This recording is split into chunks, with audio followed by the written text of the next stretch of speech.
can't even sit in the dark and save money anymore. So many things are out of our control.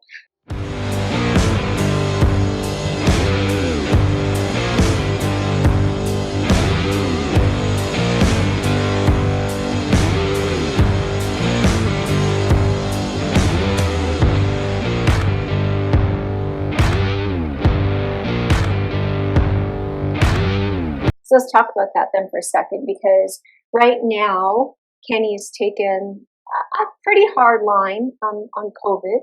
And, we're not locked down. I mean, Calgary has one policy, Cochrane has a different policy. It's left a little bit more to the local communities to make some decisions. They're starting to loosen off, I think, some of the provincial a little bit, trying to bring some things back to normal, like kids, for example, no longer runny nose and a sore throat. You can still go to school, right? But the government still really, right now, across the country as a whole, are picking the winners and the losers. Businesses. One of the problems with government. Yeah, are shutting down. And I see this as a real overreach. How do you feel, we've handled the COVID situation in Alberta? Yeah. Well, when it first hit, way back to March 15th, I get it. Nobody knew the consequences. Nobody knew how infectious the disease was or how deadly. We had no data. We had no data. Complete unknown. Coming out of China. And unfortunately, a lot of the videos we were seeing out of China were people falling over at the bus stops and stuff like that, which is obviously not the way COVID happened. So I don't know how those were generated. But okay, I get it. At first we observed. China. Yeah, there's some answers in there for sure. But it's okay. So the modeling was totally over exaggerated. We totally missed that. And then at that point in time, I think we missed an opportunity to open up the economy more, protect the vulnerable, protect the elderly, but like South Dakota, like Sweden, go more with the herd immunity and those kind of things. Now we're seeing the second wave, I guess, is starting to hit. It looks like the virus is even less deadly. I don't have access to all the full, complete information, but I think again, let's open up the economy as much as possible. Let's protect the vulnerable. Let's protect those that are compromised and the elderly. And let's have life as normal as possible. Yeah, because that's always been my thing. Everyone puts this as an either-or question. And I'm going, we can have both. We understand now, the data is out there, who this impacts the most. And I think the numbers that I last looked at, the average age for somebody who's died of COVID was 84. And every death is tragic. There is no doubt about that.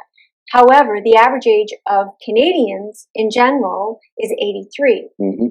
So we understand that the vulnerable group that this impacts, and over 65, over 70, and certainly over 80, our home care, nursing homes, and those types of facilities are certainly at risk. And we're not. I don't see us taking the steps that we could have taken, quickly to really address those areas. And yet, you're asking normal, healthy, everyday businesses to close down. You're asking people to wear masks, which don't come without their own risks. A mask limits your ability to breathe. I mean, for people who get lightheaded or prone to fainting or heart conditions, the long list of things that go on. We had a young lady here who took that to our council and, talking about the masks and whether or not we have the right to do this or not to do this, and how, and people I think are just looking for how are people substantiating the data, the numbers, Yeah. And I mean, to me, is it a coincidence that a city like Medicine Hat, where we don't have an indoor mask policy, has like 6 or 8 cases, hardly any. Lethbridge, Calgary, and Edmonton, with a mandatory inside mask policy, the number of cases have skyrocketed. I'm a conservative. I believe in conservative values and principles. That is trusting people to take care of themselves. That is trusting people to protect the vulnerable. And I think that, if somebody wants to wear a mask and be very careful, that's their option. If somebody wants to approach things a different way, that is their option as well. And I think that, at this point in time when the hospitals haven't been overwhelmed, when for 98 I'm sorry, 99.8% of the people, the cure is to go home for 2 weeks. I mean, I think that, and I mean, I even hate to go there. The unfortunate mental health effects that I've heard about. Medicine Hat has been rife with it, I think, all through Alberta. There's huge Drug other. abuse, alcohol abuse, domestic abuse, suicides, everything is on the rise. Nobody seems to have taken the time to assess the impacts from a holistic perspective of surgeries. Surgeries that have been canceled and continue to be canceled.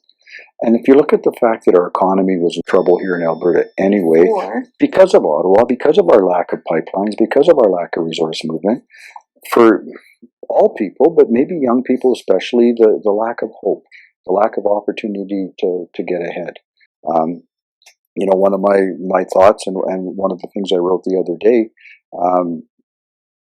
because of the way utility bills are now, where most of the money we pay is through the government and the transmission lines, you can't even sit in the dark and save money anymore. So many things are out of our control.